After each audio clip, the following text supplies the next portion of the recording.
Welcome back mga kabayan. Nagbabalik po muli ang inyong lingkod upang magbigay sa inyo ng mga bago at nagbabagang mga balita. Tila ba naging mainit na usapin ang isyong ito sa mundo ng social media?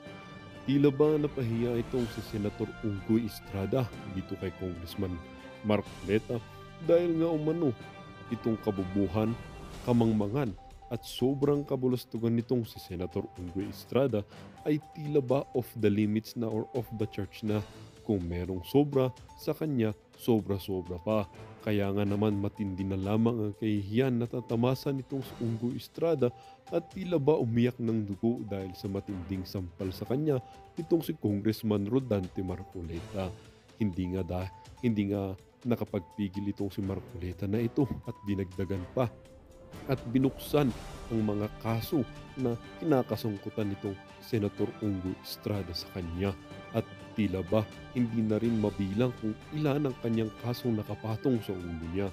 Dito nga natin makikita na itong Estrada na ito ay nagpapag-grandstanding dahil nga umano ay gusto niyang magpasikat sa taong bayan na tulad ba ni Tokmoy Tulfo at nitong si Riza Hontivirus na ito. Hindi nga rin maiwasan ng ating mga netizen na magbigay ng kanilang mga hinaing. Sabi nga nila, Congressman Marcoleta, we Filipino people, proud sa iyo at totoong nag-serve sa mga Pilipino. At sa totoo lang ang dami uling mga bangag ngayon simula nang nawala ng power ang Tatay Digong. Number one sa akin yan para Senator. Ito line up po for Senator Rodante Marcoleta, Rodrigo Roa Duterte, Vic Rodriguez, Tolentino, Harry Roque, Sal Panelo, Trixie Angeles, Pia Cayetano, Claire De Castro, Glenn Chong, Bongo. Yan ang dapat maging senador. Puro attorney yan. Bongo lang ang hindi attorney dyan pero laki ng tiwala ko sa kanya kahit hindi siya attorney. At sulit ang pasahod sa kanya at nagtatrabaho ng tama bilang senador. Sa lugar po namin sa monumento, balik-adik na naman dun sa mga barangay nagwawala.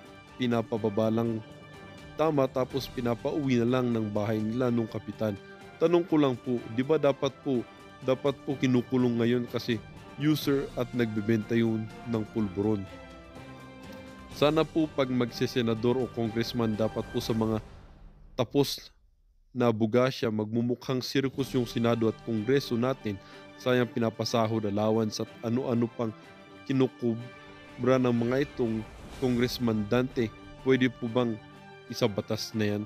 Tama si Morales, siya lang ang nag-process ng request for surveillance na hindi nga nag-grant. Yung confidential informant ang nagsabi na ng angkukan nila, ginawa lang ni Morales trabaho niya. Porkit ba matas na tao involved, hindi na niya gagawin trabaho niya. Well, para nga sa buong impormasyon ay panoorin ang buong video. At kung bago ka pa lamang sa aking channel, huwag kakalimutang mag-subscribe, pindutin ang notification bell at piliin ang all upang laging maging updated sa mga bago at nagbabagang mga balita at sa mga solid viewers naman natin dyan. Maraming salamat naman ho sa patuloy na pagkikinig sa ating channel. Tuloy-tuloy lang po ang laban para sa katotohanan at para na rin sa kinabukasan ng ating pinakamamahal na bansang Pilipinas.